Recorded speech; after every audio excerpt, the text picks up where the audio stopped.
말씀은 요한복음 4장 20절로 24절을 보겠습니다.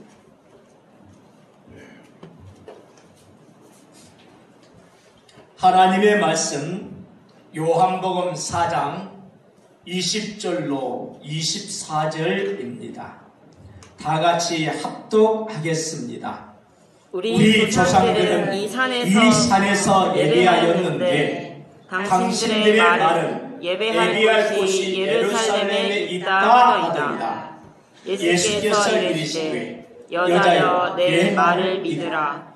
이 산에서도 말고 예루살렘에서도 말고 너희가 아버지께 예배할 때가 이르리라.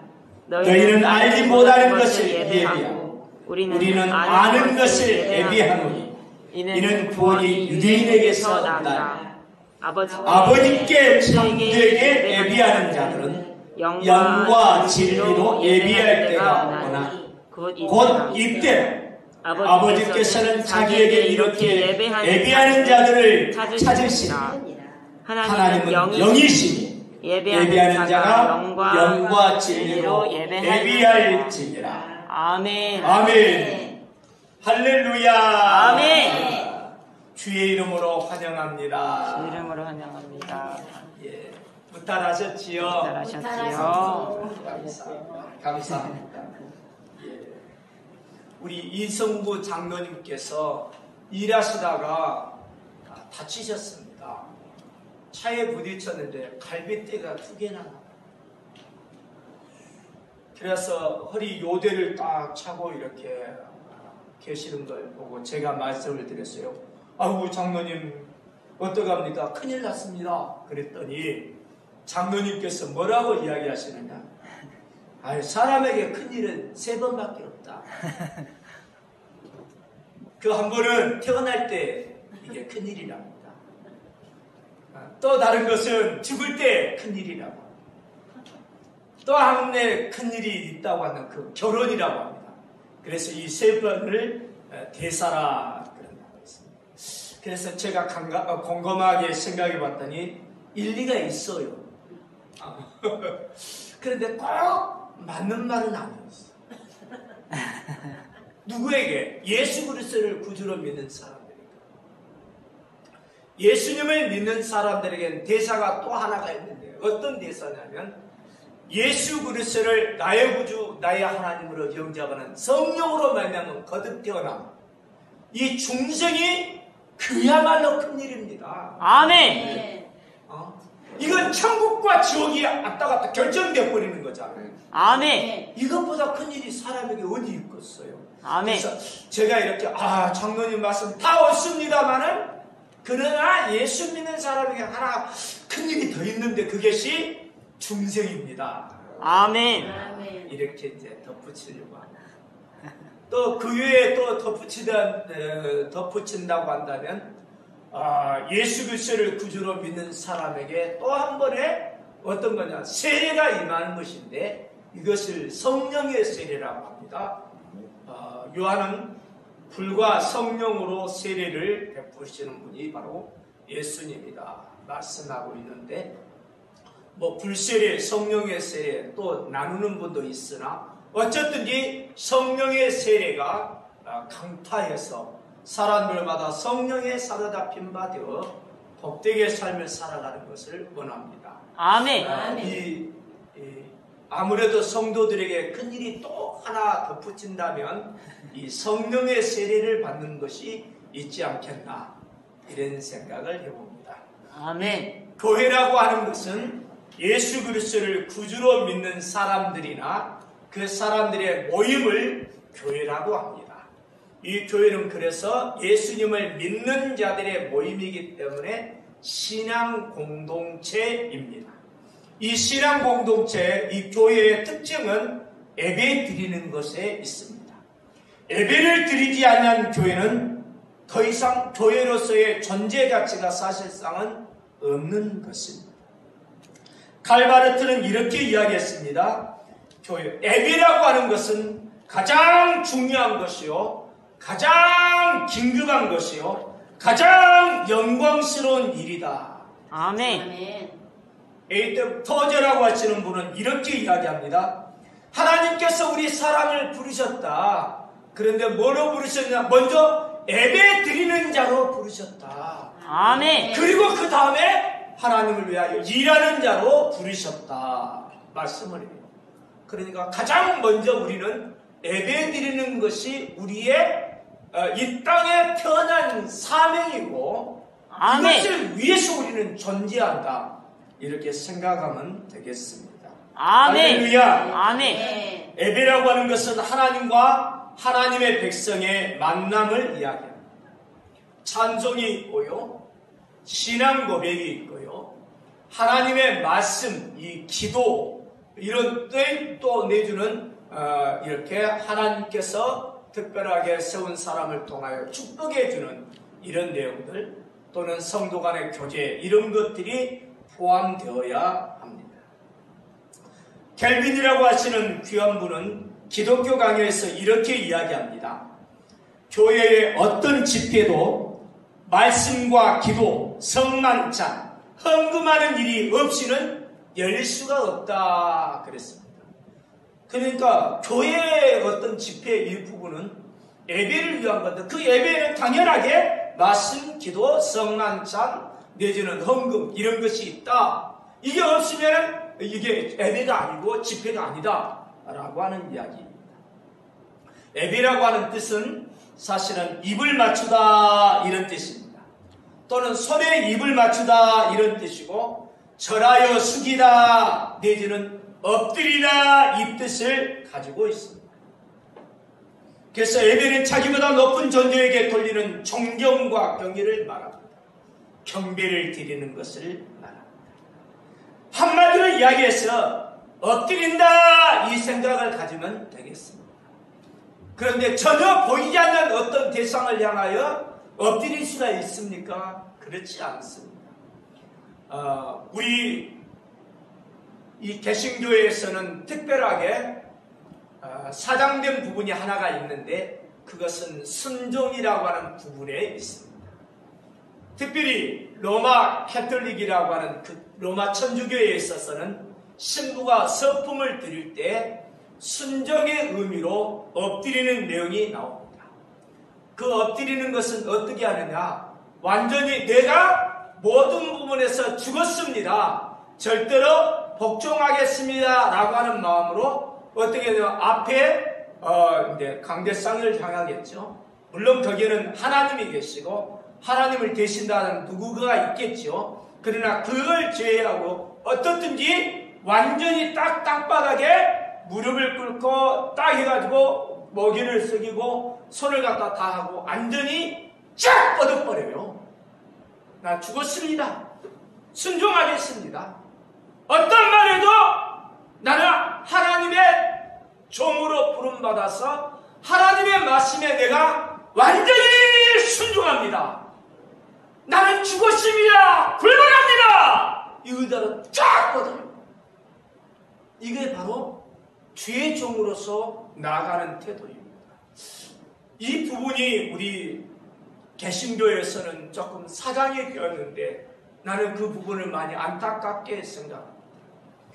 예수 그리스도를 구주로 믿고 특별히 하나님의 은혜를 입어서 하나님께 부름받아 주의 종으로 서약을 하는 이 목사 안수에 있어서는 그야말로 뭐 그냥 안수받고 무릎 꿇고 이런 정도가 아니라 신부가 서품받은 그것처럼 완전히 쫙 바닥에 배를 깔고 머리를 갖다가 얼굴을 대버리고 다리를 쫙 뻗고 손도 딱 뻗고 죽었습니다. 이런 어떤 의식적인 행위가 있어야 되지 않겠나 이런 생각을.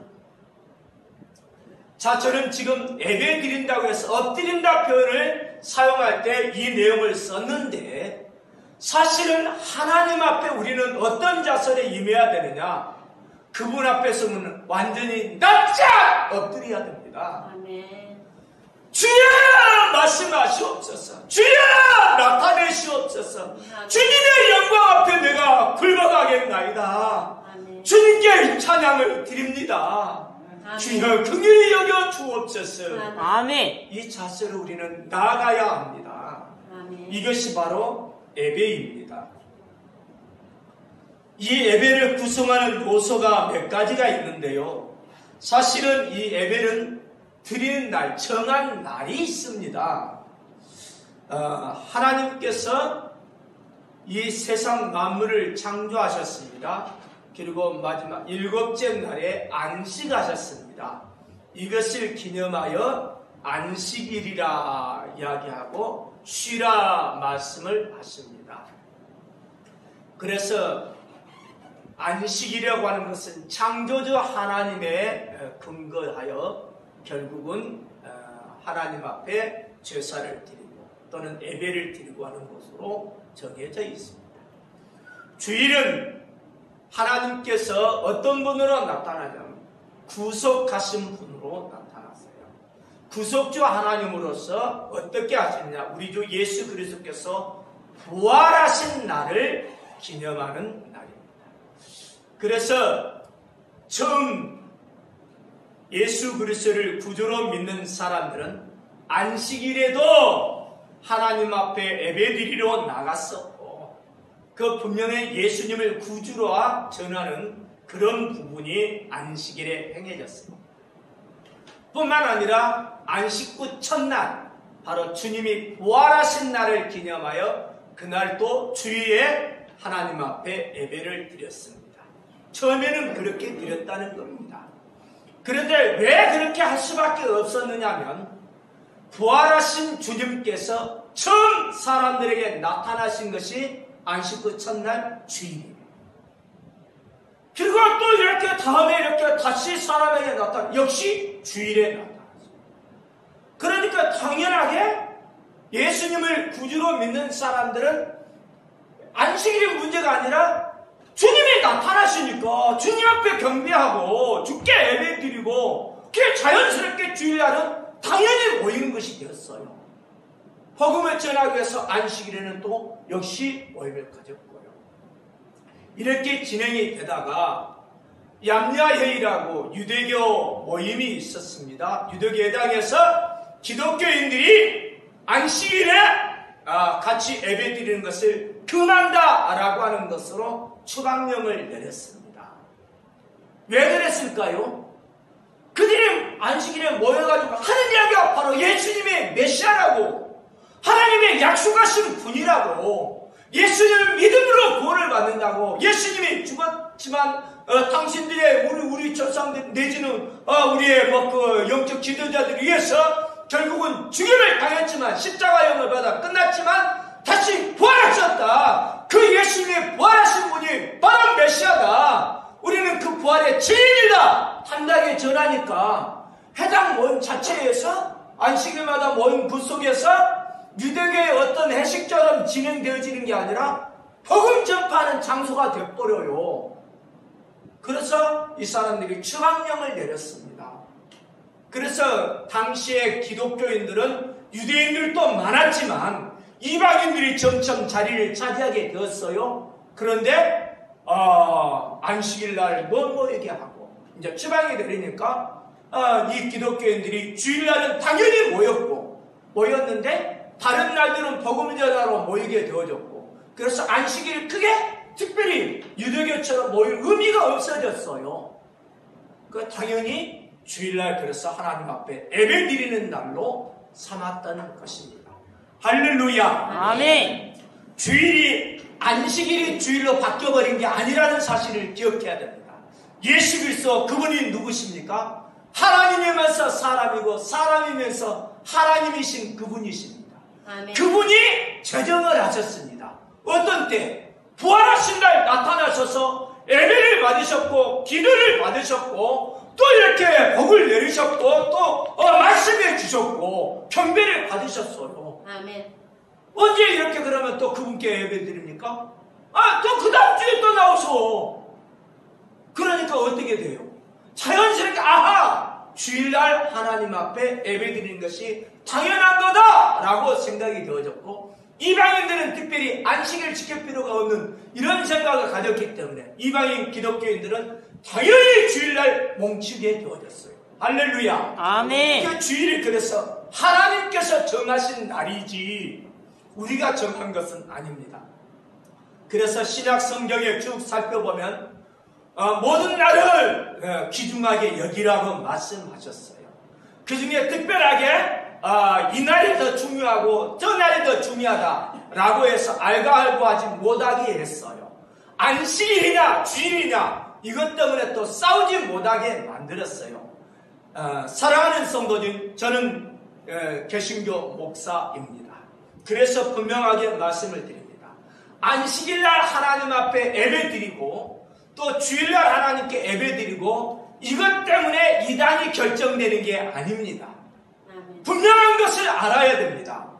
다만 안식교라고 하는 요즘 이단은 어떤 형태를 가져오기 때문에 이단이냐면 이 사람들이 구약의 대속 제사를 다시 회개한다라고 이야기하기 때문에 그래요.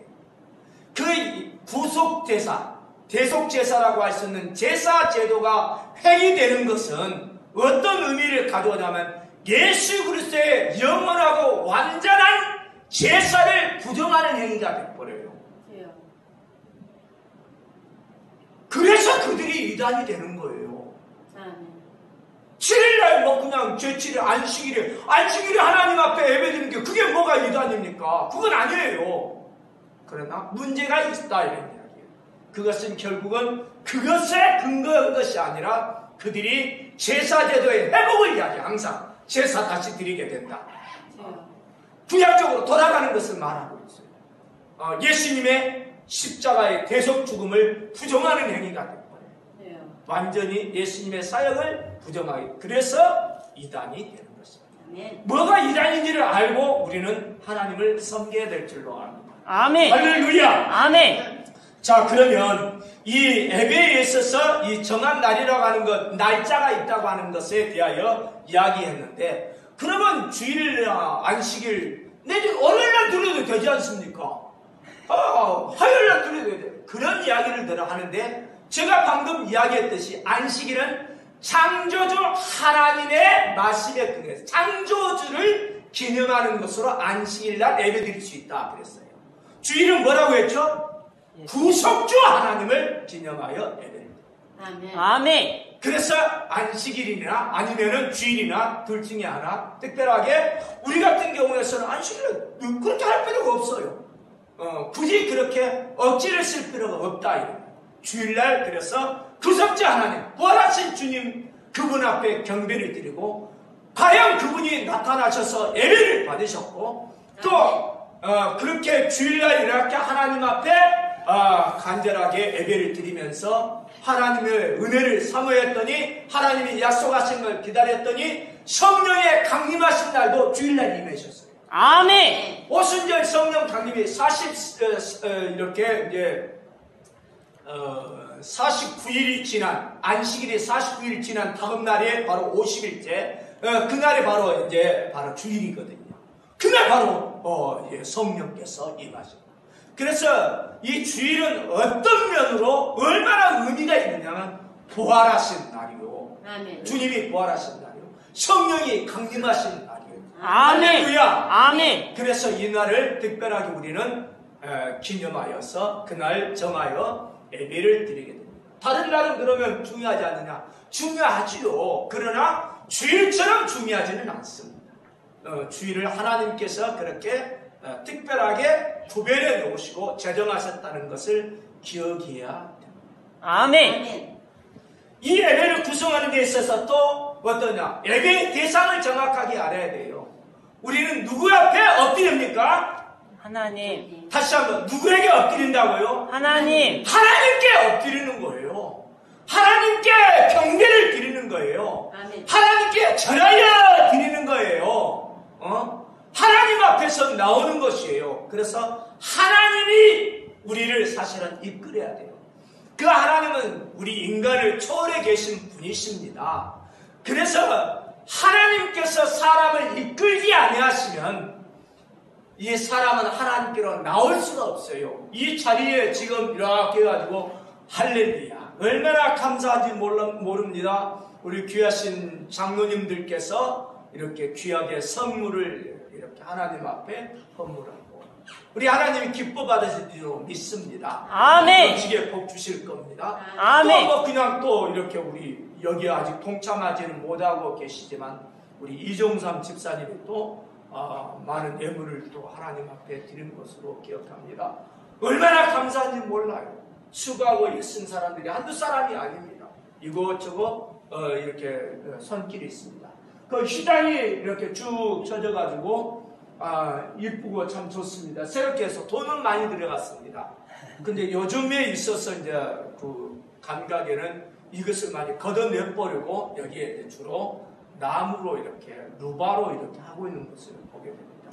저도 이렇게 지금 현재 이렇게 보니까 조금 자리를 많이 앉혀서 그 안에도 좁으니까 제가 이렇게 기도하고 하나님이 기회 주시는 대로 또 이렇게 모든 성도들이 합의하는 대로 조금 새로운 방법으로 좀 고쳐볼 마음도 가지고 있습니다. 그것은 나중에 어쨌든지 이 교회 예배당을 하는데 얼마나 하나님께서 우리에게 은혜 주시고 또 감동하여 주셔서 이렇게 섬기게 하고 이렇게 차지하겠는지 모릅니다. 얼마나 감사한지 모릅니다.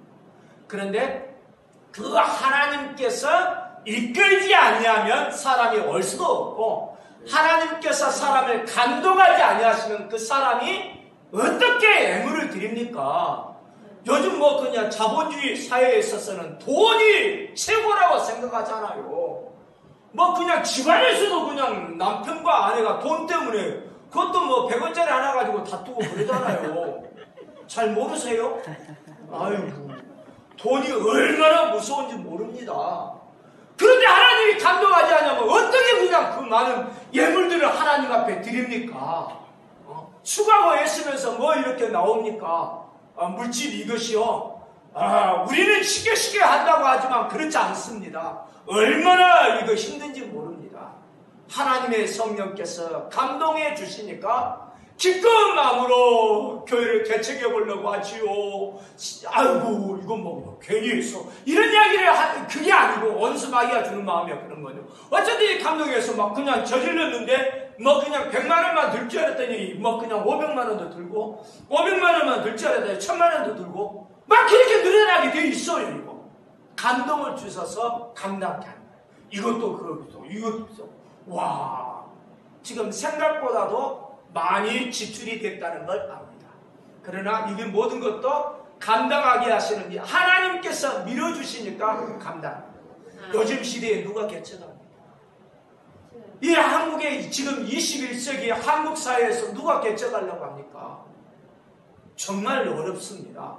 성령께서 우리 하나님께서 감동해 주니까 하려고 하는 거예요. 이건 놀라운 역사예요. 이건 그러니까 하나님이 경배받으신 하나님께서 사람을 감동해서 이끌지 아니하시면 올 수도 없고 사람을 감동해서 이렇게 세우지 아니하면 그 사람이 하나님을 섬기는 그런 어떤 내용도 없다 이런 이야기입니다. 아멘. 하나님의 성령께서 깨닫게 하시고 이끌어 주시고 모아주시고 걸음 인도하여 주시고 우리 이승구 장로님 또 최종숙 권사님께서요. 아이고 이렇게 계속해서 참작하시네요. 우리 이제 뭐 은퇴하신 장로님으로 권사님으로 알고 있습니다. 아멘. 가끔 오신답니다. 얼마나 감사한지 몰라요. 그냥 그 기쁘지요. 기쁘잖아요. 이게 하나님의 성령께서 이끌어 주십니다. 아멘. 아멘. 할렐루야. 아멘. 그러니까 예배 받으시는 그분이 친히 사람들을 이끌어 주신다. 아멘. 이것을 기억해야 합니다. 이 예배 그래서 이 하나님을 빠뜨려 버리면 이 예배는 되어지를 않습니다. 그 다음에 예배 드리는 대상이 그렇다면 예배 드리는 자가 있어야 될 거 아닙니까? 예배 드리는 자 바로 목사도 그고 성도도 그렇습니다. 이 사람이 하나님 앞에 예배를 드립니다.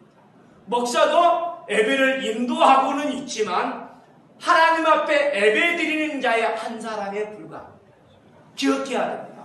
나는 예배를 받은 사람이 아니고 내가 존경을 받는 사람이 아니고 내가 성도들에게 어떻게 그냥 예배하는 것을 구경하는 사람이 아니라 내 자신이 하나님께 예배를 드린다는 사실을 성도님들도 기억해야 합니다. 이게 아멘. 예배 드리는 자의 자세. 아멘. 요소가 그렇습니다. 또 그래서 이 예배 드리는 데 있어서 우리 주 예수님께서 베풀어 주셨던 것을 기억해야 합니다. 우리 주님은 거의 대부분이 어떤 부분으로 하셨느냐? 말씀으로 하셨어요.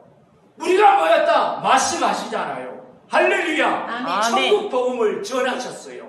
진리를 가르치셨어요. 할렐루야. 아멘. 그러나 우리 주님께서 말씀으로 가르치신 것 외에 특별하게 이렇게 완전히 모습으로 보여주신 것이 있어요. 행동으로 보여주신 게 있어요. 어떤 것인 줄 아십니까? 그것이 세례고 그것이 바로 성만찬입니다.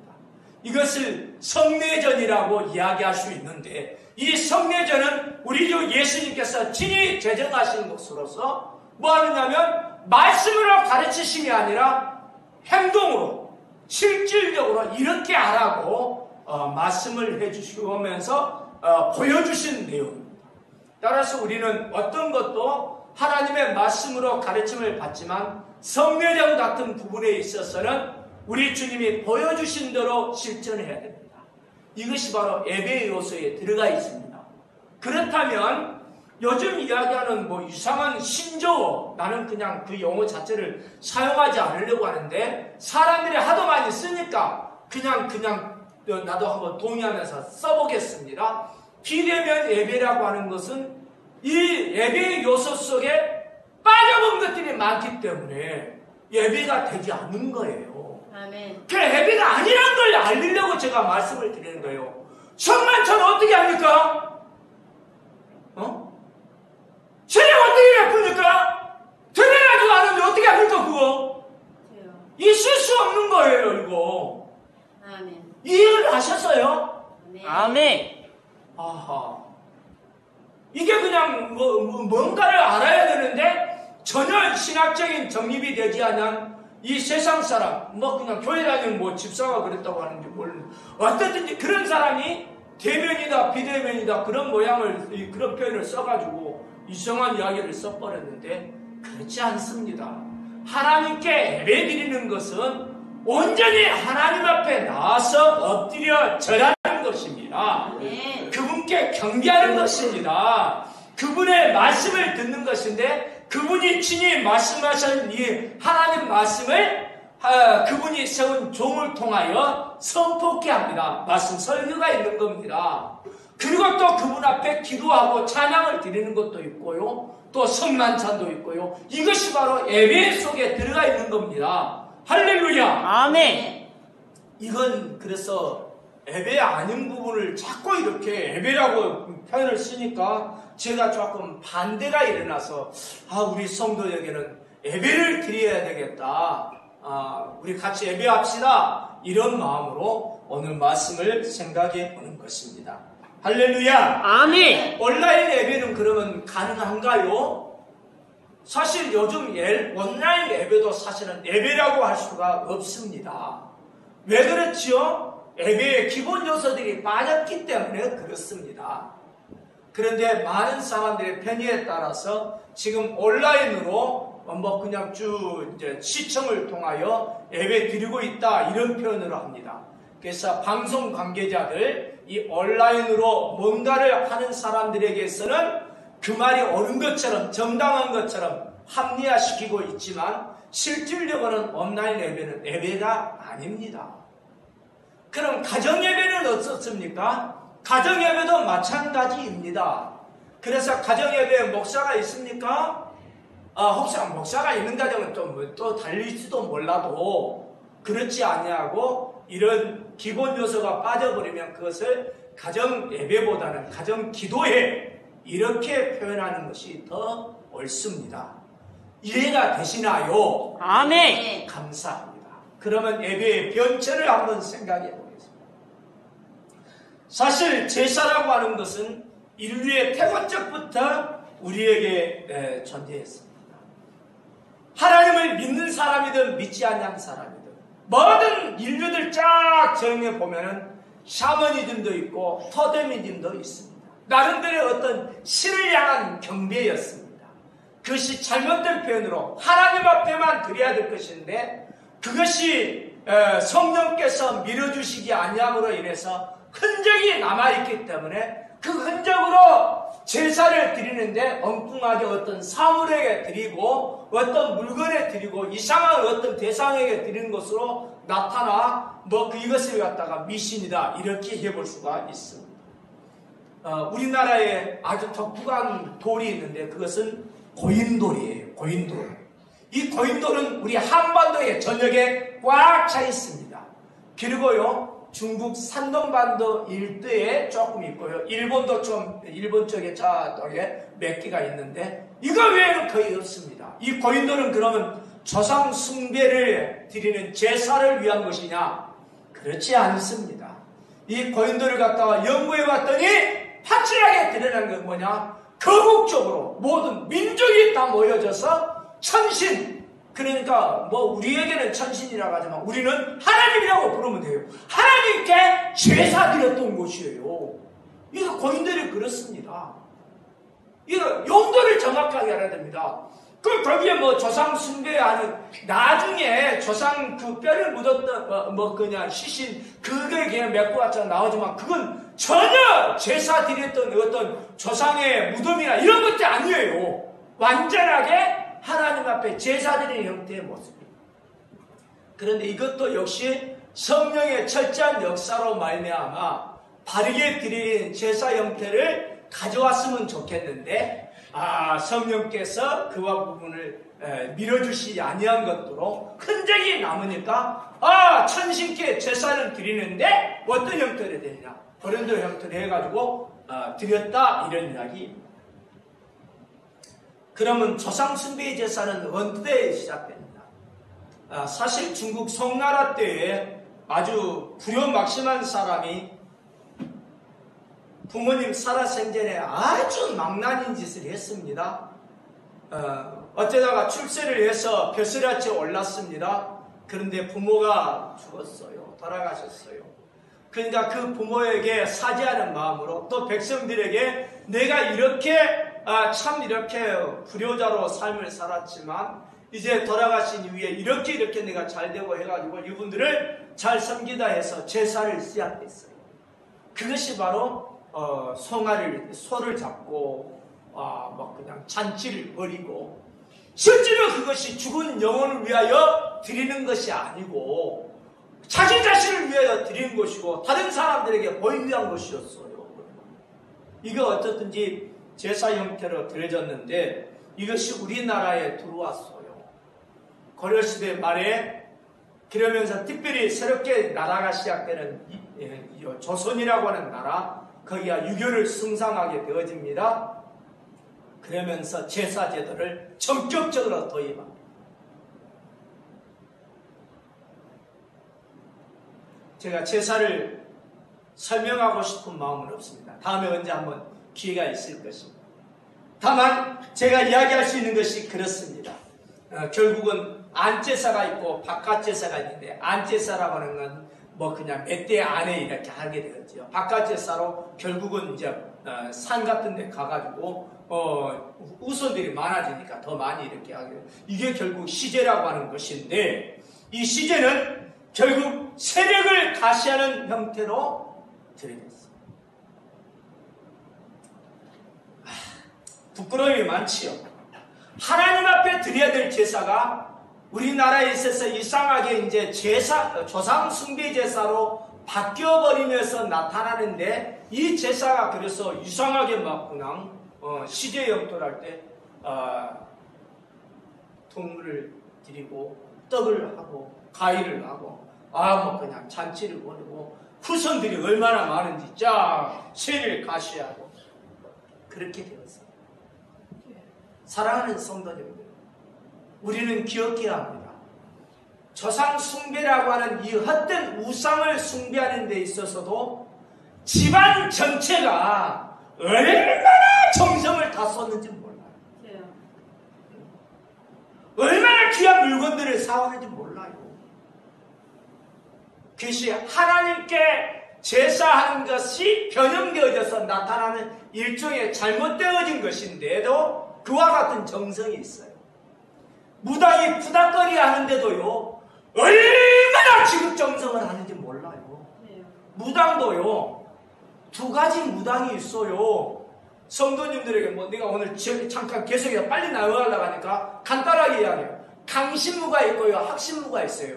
배워서 무당짓을 하는 사람이 있는 반면에 이 귀신이 완전히 임해가지고 하는 이 강신무가 있어요. 이 강신무, 이 귀신이 씌어갖고 하는 이 무당들은 막 그냥 10분은 도끼나 위에서 펄쩍펄쩍 춤 뛰어요. 전혀 그냥 안 상해요. 붕붕 날라요. 그러니까 와 이렇게 하죠. 그게 뭔지를 알아야 됩니다. 근데 그들도요, 얼마나 지극정성을 다해서 자기를 섬기는 이 귀신, 이 잡신을 섬긴지 모릅니다. 한겨울에 그 추운 날씨에도 완전히 목욕제기를 하는데 깨끗하게 하려고 막 그냥 폭포스에서 막 그냥 오밤중에 그냥 가가지고 목욕을 하고요, 제기를 하고 머리를 감고요, 난리가 나요. 잡신을 섬기는데도 그런다고요. 정성 들여서 할 때. 살아계신 하나님께 제사를 드린다. 과거의 구약의 하나님의 백성들은 얼마나 정성을 다했는지 모릅니다. 정말 거국적으로 모여서 노심초사 그 했던 것들을 기억해야 합니다. 우리 주님께서 부활하신 날을 기념한 예배로 지금 형태가 바뀌어 있는데, 예배 드리는데 정성이 없다고요? 정성이 없으면 안 됩니다. 진심으로 드려야 돼요. 아멘. 이 정성을 다해야 돼요. 아멘. 아니 일개 뭐 그냥 조금 자기보다 높은 사람, 여기 충청도에서 여기 군수님만 만나려고 아유 뭐 그냥 조심해야 되고, 도지사 만나려고 막 그냥 뭘 해야 되고, 그러나 대통령 만나려면 더 막 그냥 막 해야 되고 뭐 이래야 되겠죠. 그러나 아이고, 대통령 중에 대통령, 왕 중에 왕, 만왕의 왕, 모든 시대, 모든 나라를 통틀어 전체 그분의 왕이신 하나님 앞에 나아가서 예배를 드리는데 어떤 정성을 해야 되겠어요? 구질구하게 아무렇게나 이렇게 합니까? 하려면 일단 아무렇게나 합니까? 준비 없이 아무렇게나 합니까? 이거 아닙니다. 정말 지극정성을 다해요. 할렐루야. 아멘. 변질된데도 지극정성을 다하는데, 변질이 안 된 성령께서 밀어주셔서 하나님께 예배드리는 곳으로 나온 이 하나님의 사람들이 성령에 밀어주신 따라 정말 정성을 다하지 않으면 안 된다, 이런 이야기입니다. 아멘. 그렇기 때문에 주일을 위해서는 그 전날부터 정말 주일 준비를 잘해야 돼요. 아멘. 할렐루야. 아멘. 야, 이 정성으로 다 드리는 제사가 바로 여기 오늘 영과 진리를 할 때 신령과 진정으로, 옛날 이제 개혁 성경에는 그렇게 번역하는데 신령으로 드리는 제사가 그렇습니까? 안 그래요, 사실. 정성 드린 것은 부닥거리 무당도 하더라. 불교도 있잖아요. 죄송하지만 오늘 이상한 이야기가 나오려고 하네 자꾸. 불교 중들도요, 보세요. 얼마나 새벽 정한 시간에 목탁소리 딱 하면서 그냥 불경을 암송하는지 몰라요. 그것도 얼마나 철저하게 정성을 들여서 하는지 모른다고요. 우리 예수님 믿는 사람들이 예수 하나님 앞에, 우리 하나님 앞에 예배드리는 것을 너무 가볍게 여겨서는 안 됩니다. 의무로 내가 그냥 율법으로 막 그냥 어글러가, 이건 아닙니다. 짐을 지우려고 하는 거 아닙니다. 그러나 정말 우리의 마음 중심에서 정말 사모함으로, 감사함으로 하나님께 영광을 돌리는 그 예배를 사모함으로 드려야 된다, 이런 이야기예요. 아멘. 할렐루야. 아멘. 그러면 한 번 더 계속해서 이야기합니다. 성전이라고 하는 것은 예루살렘에 위치해 있고 국가적인 예배의 중심지였습니다. 유대 민족의 절기가 지켜지는 장소였습니다. 희생 제사가 드려졌던 곳입니다. 의식적으로 드려진 예배였습니다. 그래서 개인이 드리기보다 누구의 중심이냐? 제사장 중심으로 드려진 예배였습니다. 찬양이 발달했습니다. 제사도 있었고 기도도 있었고 찬양도 있었습니다. 그러지만 설교가 없었습니다. 그게 변천이 됩니다. 회당으로 바뀝니다. 회당은 각 지역에 분산되어져 있었습니다. 말씀 중심의 예배가 드려집니다. 율법의 낭독과 해설이 있었습니다. 제사장 대신에 랍비, 서기관이 하나님의 말씀을 읽은 그 서기관 중심의 예배였습니다. 성전 예배보다는 비형식적입니다. 형식이 없습니다. 특별히 희생제물 제사 드리지는 않아요. 그러면서 희생제물이 없이 기도와 찬송으로 드렸습니다. 안식일에 드렸고 매일 거행됐습니다. 회당은 율법을 가르치는 교육 장소였습니다. 또 이렇게 회당에 출입하는 유대 남자, 성인 남자는 당연하게 발언권이 있어서 말을 할 수 있는 이런 내용이 거기에 포함되어 있습니다. 우리 주님께서는 어떻게 했습니까? 주님께서는 성전과 회당 예배를 다 참석하셨습니다. 그렇지만 우리 주님께서 성전 예배에 있어서 아주 잘못되어진 이를 부패한 제사 예배를 용납하지 않은 내용이 나와 있습니다.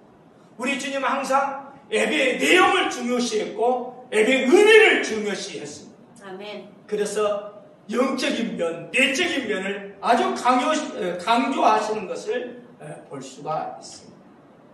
오늘 말씀을 통해서 우리 주님께서 어떻게 참된 예배를 드리라 말씀하셨는지를 우리는 살펴볼 수가 있습니다. 이 예배는 하나님 아버지께 드리는 예배예요. 성부 하나님께. 오늘 말씀 속에서 그렇게 이야기합니다. 하나님은 영이시니, 하나님이 영이십니다. 영적인 존재이십니다. 이 제사에 대한 부분이 아니라 영이. 그래서 아버지께 예배할 때, 이 아버지께 참되게 예배하는 자들, 그래서 성부 하나님께 예배 드려야 하는 것입니다. 그러면 이 성부 하나님께 예배 드린다 해서 이 성부 하나님에 대해서 우리가 생각해야 될 것이 있는데 어떤 부분이냐면 한마디로 이야기한다면 그렇습니다. 하나님은 우리를 초월해 계신 절대자 존재에 있어요. 그분이 우리 사람에게 나타내시기 전까지는 우리는 그분을 알 수 없고 볼 수 없고 만날 수 없고 어떻게 깨달을 수 없어요. 아멘. 초월해 계신 그분이 우리를 살아서 우리를 먼저 찾아와 주셨어요. 아멘. 우리에게 나타내 보여주셨어요. 아멘. 그래서 우리를 만나 주신 것이요. 이 창조주 하나님, 이 하나님이 주재하는 것이 예배의 주제. 할렐루야. 아멘. 아멘. 두 번째로 생각해 볼 것이 어떤 것이냐면 여기에서 우리 주님이 말씀하시죠. 간단하게 짚고 넘어갈 것입니다. 21절에 봤더니 이 산에서도 말고 예루살렘에서도 말고라고 말씀하고 있습니다. 우리 주님 앞에 우리 주님께서 우리에게 가르쳐주신 하나님께 예배드리는 장소가 어디인가? 분명하게 말씀의 근거에서 보면 유대인들은 예루살렘 성전에서 예배드려야 된다고 생각했습니다. 사마리아인들은 그리심산으로 이야기를 했습니다. 성소를 차려놓고 그렇게 이야기합니다. 그럼에도 우리 주님께서는 확실하게 이야기하되 특별한 장소를 이야기하지 않습니다. 그 장소도 아니다! 라고 하는 말씀입니다. 할렐루야. 아멘. 어떤 게 그러면은 우리 주님이 원하시는 장소였느냐 딱 봤더니 그 다음의 내용입니다. 아버지 예비할 때가 이르리라. 근데 어떠냐? 바로 이 예비할 때가 뭐냐면 바로 내가 너희와 함께 있을 때다. 예수님께서 함께 하신 곳이 바로 예비하는 장소예요. 아멘. 할렐루야. 아멘. 그러니까 특별한 장소가 아니라 예수님이 함께 하시는 장소, 예수님이 지금 함께 하는 그 시간, 이게 바로 예배하는 시간이요 장소입니다. 아멘. 할렐루야. 아멘. 이것을 개념을 가져야 돼요.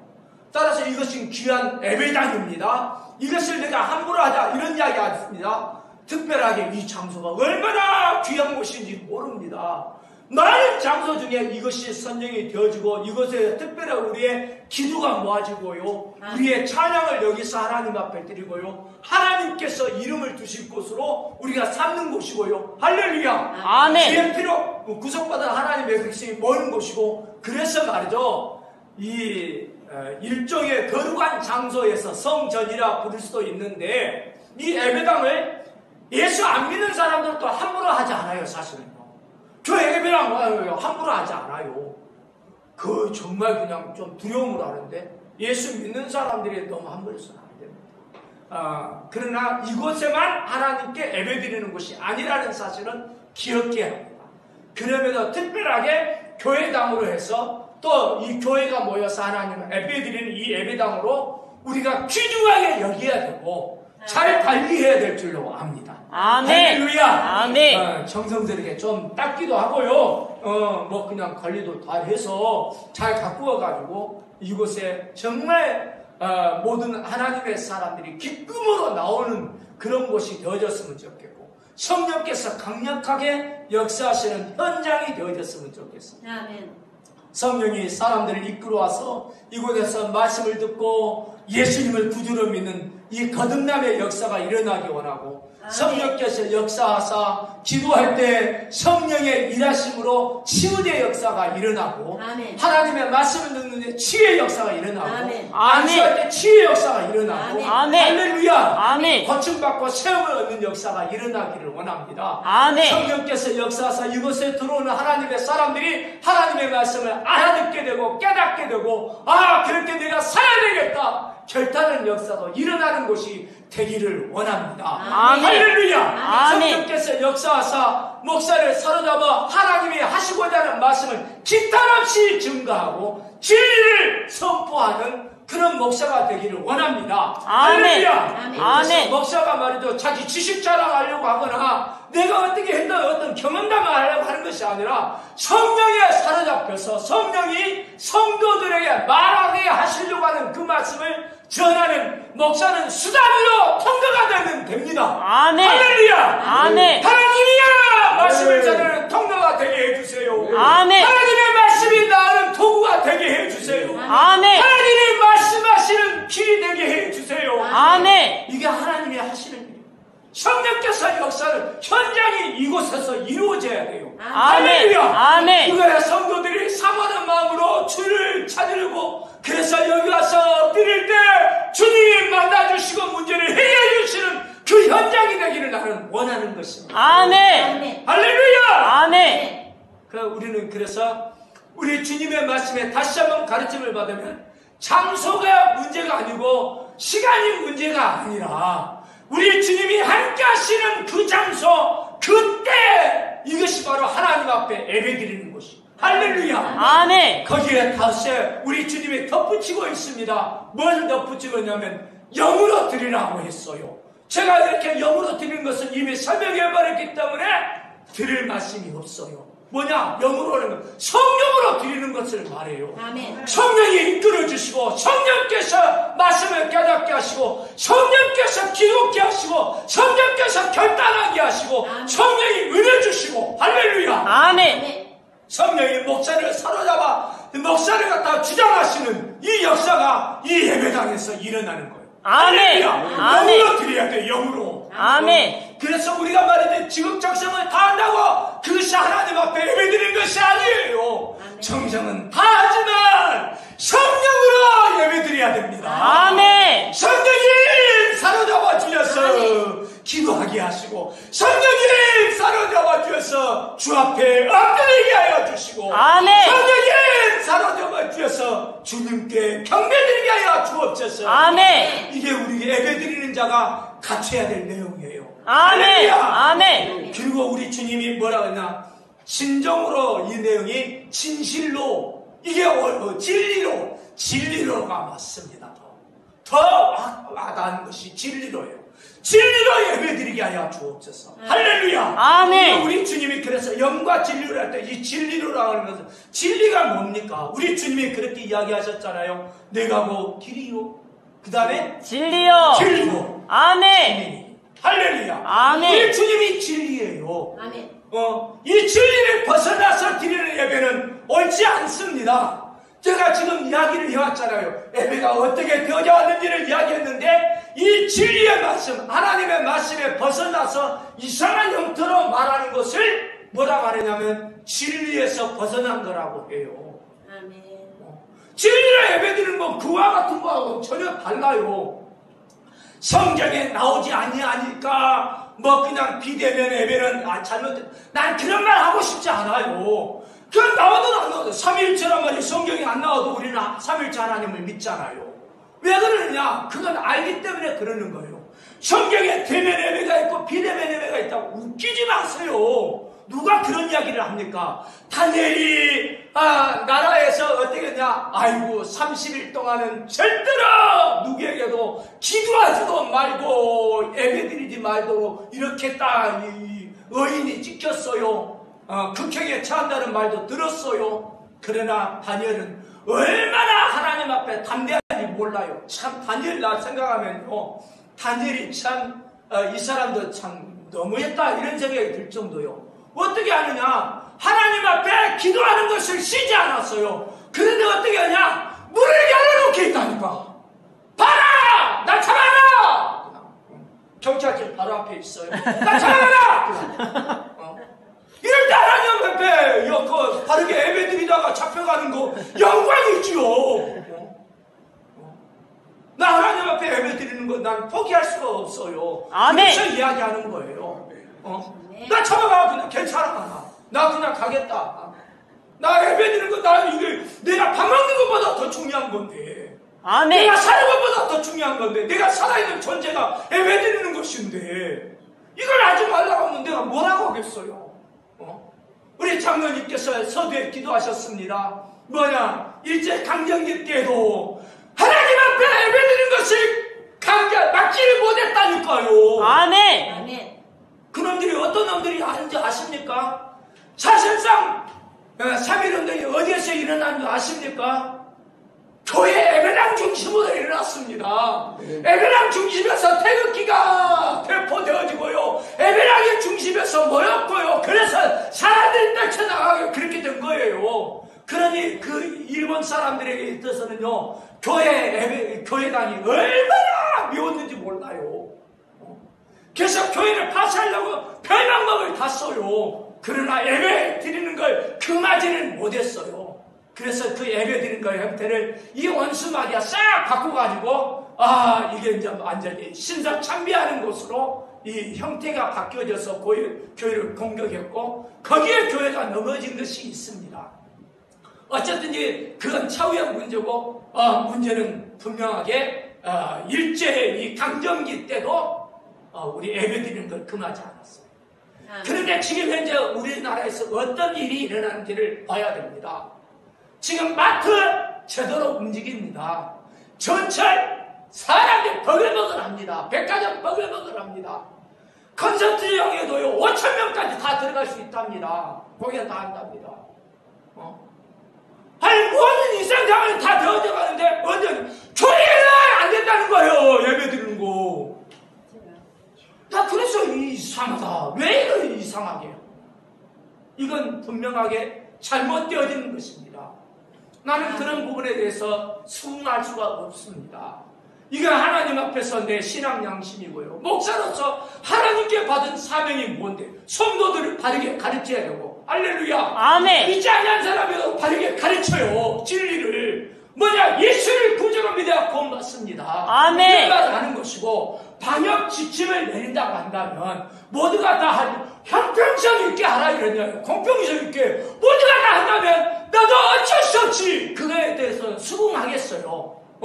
그래서 내 개인적으로 하나님 앞에 나와서 이제 예배한다 이렇게 하겠어요. 그런데 그 부분 수긍 못하도록 하는 부분에 있어서는 도저히 용납할 수가 없어요. 지금 어떤 일이 일어나고 있습니까? 너무 그냥 어이가 없는 일이 일어나서 나는 이건 아니다.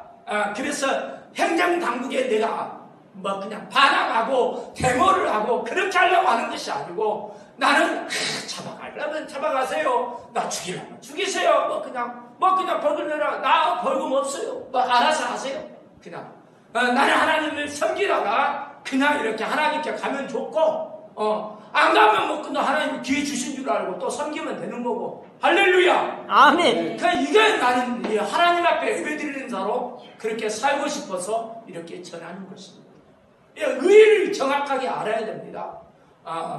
그래서 우리 주님이 어떻게 우리에게 말씀하셨냐면 진리로 예배를 드리라고. 아멘. 이게 참된 예배라고. 진리를 벗어난 것 자체는 결국은 예배가 되지라.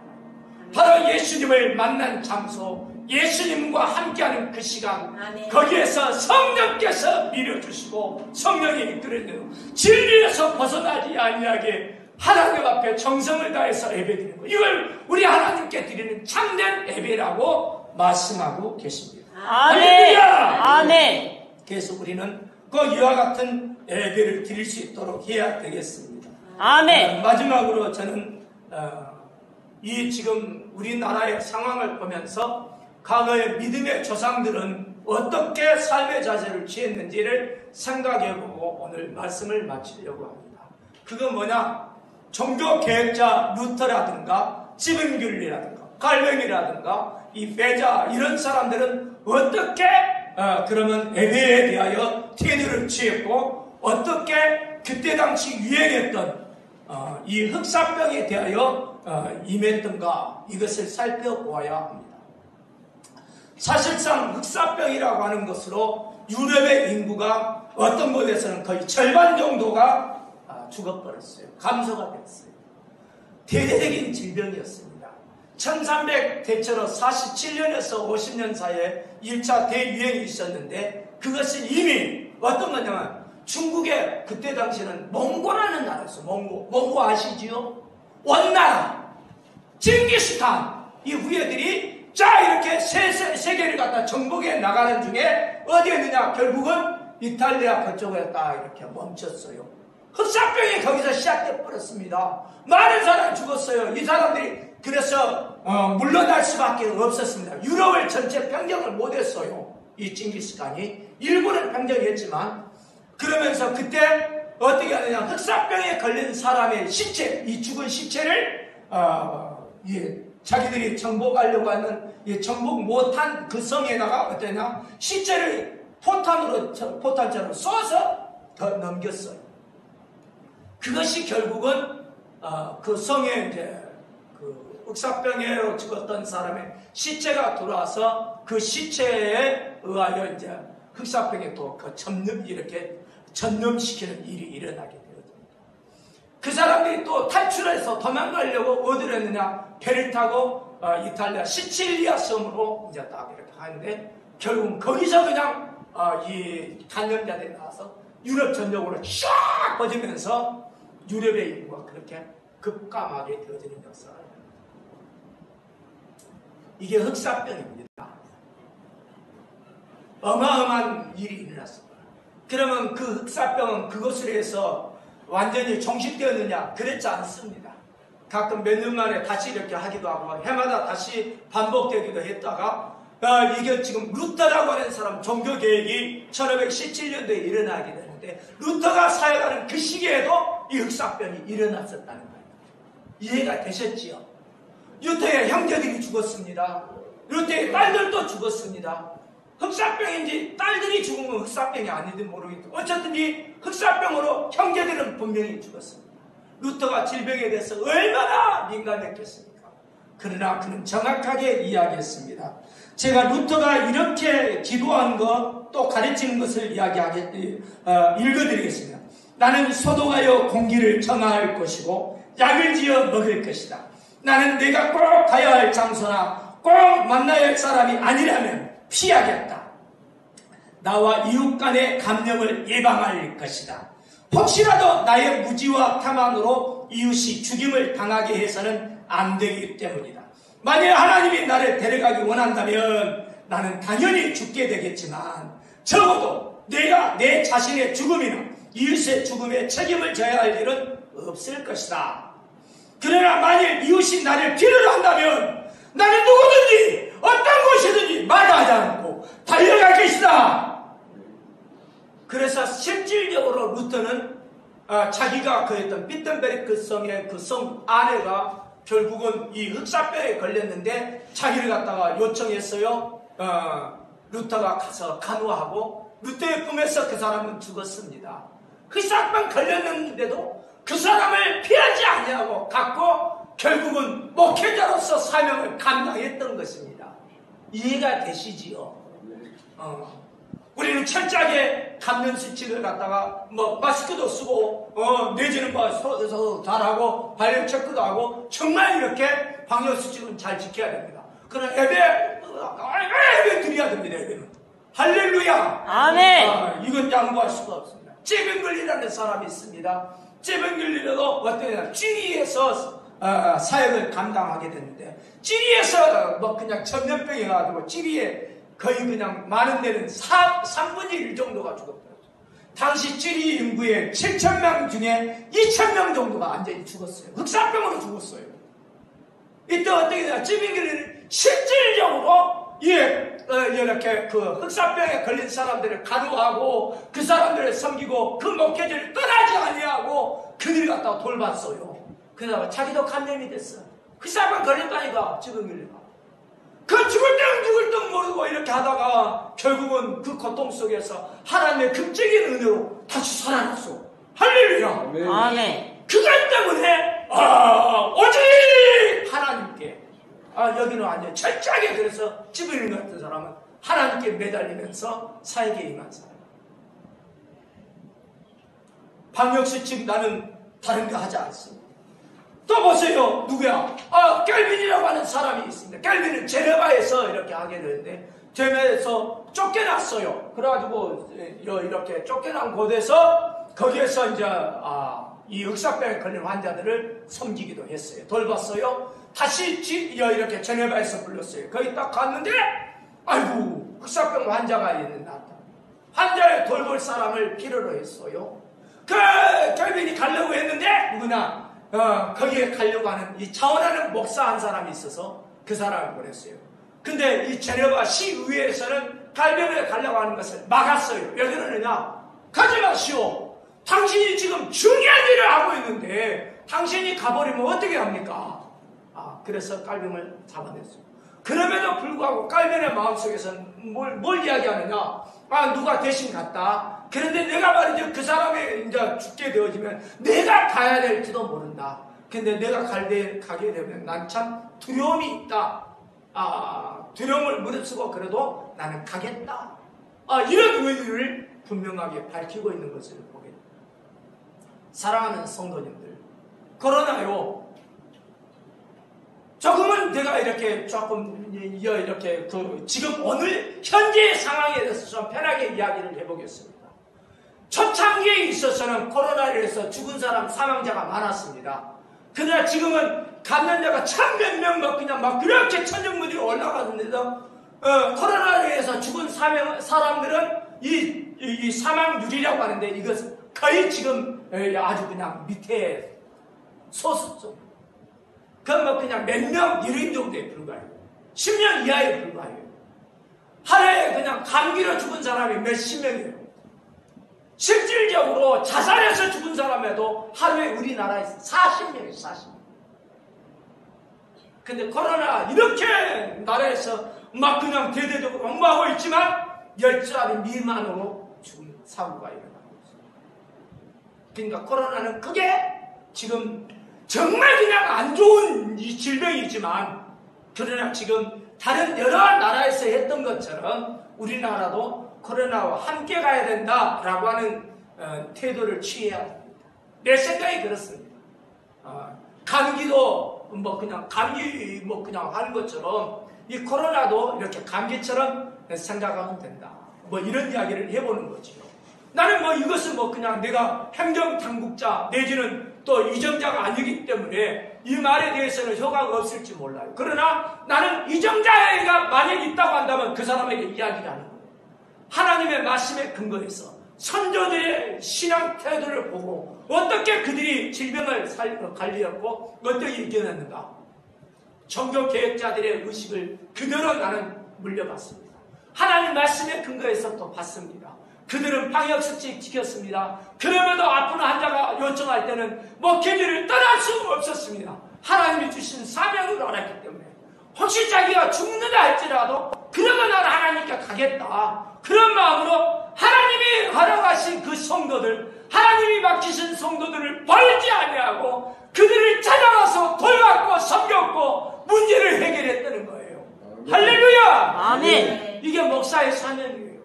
그래서 내가 이야기하는 겁니다. 방역수칙 지금 영국이라든가 프랑스라든가 다른 데서도 마찬가지로 뭐 그냥 지금 백신을 맞아도 이거 완전히 항체가 형성되지 않은 경우가 많고 내지는 항체가 형성됐다 할지라도 백신 2차 정도까지 맞는데도 뭐 확진자가 계속해서 일어나고 있고 그래서 더불어 가야 된다 하는 것처럼 바뀌고 있는 상황으로 지금 현재 나타나고 있습니다. 우리나라에 있어서는 어떻습니까? 지금 뭐 그냥 엄청나게 딱 하고 있습니다. 근데 진짜로 그렇게 어렵습니까? 내가 볼 때는 그렇지 않습니다. 나는 뭐 그냥 이상하게 부정적으로 올라간다든가 뭐 다른 쪽에 뭐 그냥 어떤 뭐 이렇게 단체 이야기를 듣고 말하는 게 아니라 실질적으로 이야기합니다. 얼마나 많은 검사를 했는데 그 검사에 비해서 얼마 정도가 나왔다 이렇게 이야기해서 진짜로 이렇게 어느 정도 지금 되어야 되는지 봐야 되는데 아이고 필요할 때는 몽땅 검사하고 지금 말이죠 몇십만 건 검사하고 있어요. 그 중에 천 몇 명 이렇게 나와요. 가게는 몇몇 명 이렇게 3, 4만 명 이런 정도 검사해요. 지금은 20만 명, 40만 명 이런 식으로 검사를 한다고요. 그럼 내가 뭐라고 해요? 많은 사람 검사하니까 많이 나오겠지. 그래서 저는 그렇게 막 그냥 이것저것 그냥 이리저리 휘둘리려고 그런 마음 없습니다. 다만 하나님 앞에 하나님이 세운 주의 종으로서 하나님의 백성들에게 어떻게 말씀을 전해야 될 것인가, 또 이 백성들에게 어떻게 이야기할 것인가, 하나님 앞에 예배드리는데 신령과 진정으로 예배드려야 되고 영과 진리로 예배를 드려야 돼요. 아멘. 성령으로 예배를 드려야 되고 진리로 예배를 드려야 돼요. 그걸 벗어나서는 안 돼요. 아멘. 코로나가 아니라 코로나 하랍이라 할지라도 나는 그 어떤 것도 우리 주께서 은혜 베푸시면 어떤 질병도 못 가질 것이 없다고 나는 확신합니다. 아멘. 할렐루야! 아멘. 그 하나님을 믿는데, 그 천능하신 하나님을 믿는데 그 하나님 앞에 예배드리는 걸 그 하나님이 그렇게 명하시고 원하고 계시고 우리의 사명으로 주셨는데 이걸 포기하면서 예배 안 드린다고 이야기할 수가 있겠습니까? 그건 안 됩니다. 저는. 그래서 저는 분명하게 성도들에게 이야기합니다. 예배 드리십시오. 그리고 방역수칙에 있어서 예배 금지하는 거 그건 말고 나머지 손 씻는 거라든가 내지는 소독하는 거라든가 방독면 한다든가 나름대로 정말 그냥 열심히 지켜주고요. 할렐루야! 아멘. 그래서 나에게 또 주어진 사명에 있어서는 충실하게 감당해야 될 줄로 믿습니다. 아이고, 시간이 이렇게 많이 했어요. 안 되겠어요. 이 정도로 끝내야 되겠습니다. 하나님 앞에 우리가 이 시간 주여 한번 부르고 은혜 받은 말씀 생각을 기도하겠습니다. 하나님 역사에 주셔서 영과 진리로 예배하게 하여 주시옵소서. 기도합니다.